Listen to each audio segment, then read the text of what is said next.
वक्फ कानून पर सुनवाई के दौरान सुप्रीम कोर्ट ने केंद्र से पूछा, क्या मुस्लिम भी अब हिंदू ट्रस्ट का हिस्सा बनेंगे। अदालत वक्फ संशोधन अधिनियम 2025 की वैधता पर सुनवाई कर रहा है, जिसमें वक्फ बाय यूजर की प्रथा पर सवाल उठाए गए। पहले दिन की सुनवाई के दौरान चीफ जस्टिस ने दोनों ही पक्षों से कई तीखे सवाल पूछे। चीफ जस्टिस संजीव खन्ना और जस्टिस संजय कुमार के विश्वनाथन की बेंच ने इस अधिनियम पर कई सवाल उठाए।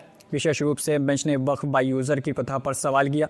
वक्फ बाय यूज़र का मतलब है, अगर कोई संपत्ति लंबे समय से धार्मिक या धर्मार्थ कार्य के लिए इस्तेमाल हो रही है तो उसे वक्फ माना जाएगा, भले ही उसके कोई औपचारिक कागजात ना हो।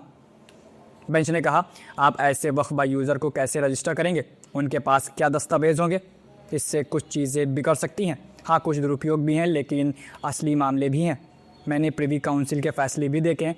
वक्फ बाय यूज़र को मान्यता मिली हुई है, अगर आप इसे ख़त्म करते हैं तो समस्या होगी।